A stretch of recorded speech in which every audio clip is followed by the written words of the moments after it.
Halo semuanya, perkenalkan aku Muhammad Febriliansyah, NIM 131181068, mahasiswa semester 6 dari jurusan Teknik Mesin Institut Teknologi Bandung. Pada semester 6 kali ini, dosen kami pada mata kuliah Praktikum Fenomena Dasar Mesin memberikan suatu tugas yang sangat menarik pada kami, yaitu kami harus melakukan suatu set praktikum sendiri, mulai dari pembuatan alat, metodologi, analisis, hingga nantinya kita bisa mendapatkan kesimpulan dari praktikum yang kita lakukan.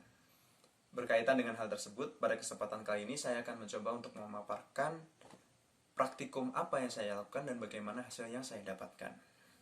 Topik yang saya pilih pada praktikum kali ini adalah topik yang berhubungan dengan pembangkit listrik tenaga mikrohidro. Kenapa saya memilih topik tersebut? Dikarenakan beberapa alasan. Yang pertama, sebenarnya potensi energi hidro di Indonesia ini sangat tinggi, bahkan mencapai 95 gigawatt dengan 20 gigawatt diantaranya dikontribusi oleh pembangkit listrik tenaga mikrohidro. Jadi bisa kita katakan bahwa potensi mikrohidro ini cukup besar di Indonesia. Kedua, di Indonesia masih terdapat daerah-daerah yang belum terlistriki dengan baik, terutama di daerah-daerah pedalaman. Dan pembangkit listrik tenaga mikrohidro bisa menjadi salah satu jawaban untuk mengatasi permasalahan tersebut. Pada praktikum yang saya lakukan, saya lebih berfokus pada satu komponen terpenting yang harus ada di pembangkit listrik tenaga mikrohidro. Satu komponen tersebut adalah turbin.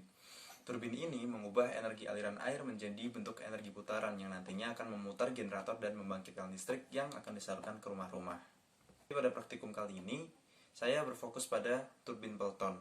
Kenapa turbin Pelton? Karena turbin Pelton ini dianggap memiliki efisiensi yang cukup tinggi. Pada praktikum kali ini saya ingin mengamati dua hal. Yang pertama adalah bagaimana pengaruh diameter turbin terhadap daya keluaran turbin, dan yang kedua adalah bagaimana pengaruh variasi head terhadap daya keluaran turbin. Diameter dari turbin akan divariasikan menjadi 3 jenis. Yang pertama adalah small, dan yang kedua adalah medium, dan yang ketiga adalah large. Selain itu, untuk head dari turbin itu sendiri akan dibagi menjadi 3 jenis juga. Yang pertama adalah head rendah, head menengah, dan head yang tinggi.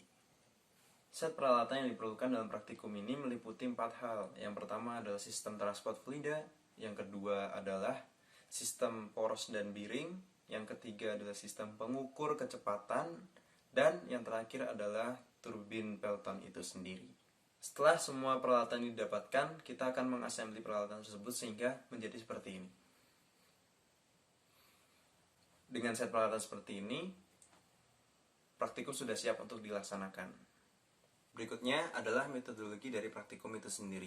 Yang pertama kali harus kita lakukan adalah kita harus mencari diameter efektif dari nozzle yang kita gunakan, dan kita juga harus menghitung head loss yang terjadi pada sistem perpipaan kita. Pada praktikum kali ini, jenis pipa yang akan digunakan untuk transport fluida adalah pipa dengan diameter nominal 0,75 inch. Berikutnya, kita akan melakukan pengujian pada variasi diameter dari turbin yang digunakan. Untuk variasi diameter turbin ini kita akan menggunakan satu head yang sama sehingga bisa dilihat bagaimana pengaruh perbedaan diameter turbin terhadap daya keluaran dari turbin itu sendiri. Kita akan melakukan pengujian dari turbin yang paling kecil dan kita coba ukur berapa kecepatan yang terjadi. Setelah kecepatan pada turbin yang paling kecil didapatkan, maka berikutnya kita akan mengganti turbin tersebut dengan turbin yang lebih besar. Bagaimana cara menggantinya dapat dilihat pada video berikut.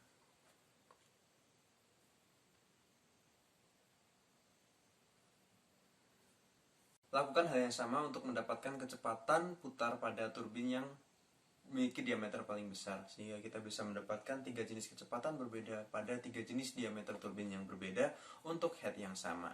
Berikutnya kita akan mencoba untuk memvariasikan head yang terjadi dan melihat bagaimana pengaruhnya terhadap kecepatan keluaran turbin. Untuk melakukan percobaan ini akan dilakukan pada satu turbin yang sama.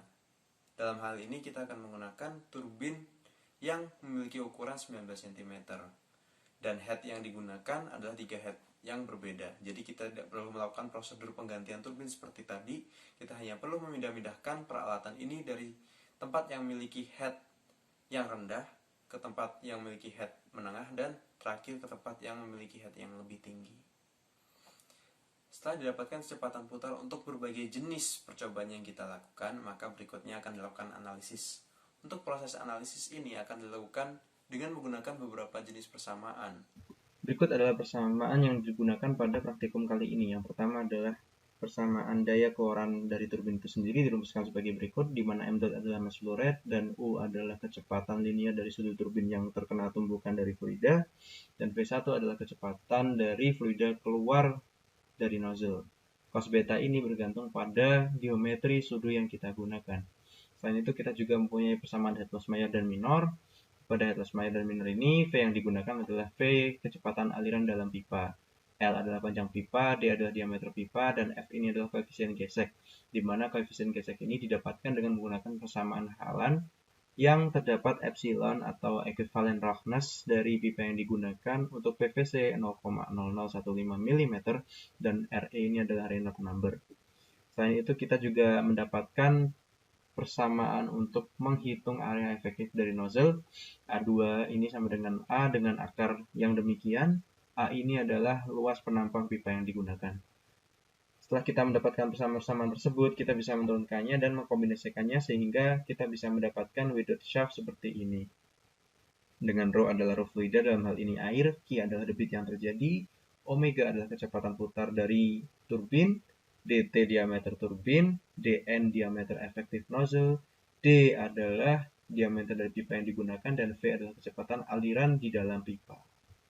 Setelah mengetahui persamaan-persamaan yang dibutuhkan dan metodologi yang harus dilakukan, maka selanjutnya adalah melakukan pengukuran dan pengujian. Pengukuran dilakukan untuk mendapatkan spesifikasi dari turbin yang kita gunakan. Spesifikasi tersebut adalah sebagai berikut. Selain itu, pengukuran juga dilakukan untuk mendapatkan spesifikasi dari sistem penyaluran fluida yang kita gunakan. Sistem penyaluran fluida yang digunakan beserta headnya bisa dilihat sebagai berikut. Data-data pengujian yang didapatkan untuk variasi diameter turbin dan variasi head adalah sebagai berikut. Selanjutnya, dengan data-data yang telah kita dapatkan ini, kita bisa melakukan analisis. Pertama, kita akan menganalisis koefisien head loss minor yang terjadi pada sistem penyalur fluida. Dari data yang telah didapatkan sebelumnya, didapatkan nilai KL untuk masing-masing jenis penyalur fluida adalah sebagai berikut.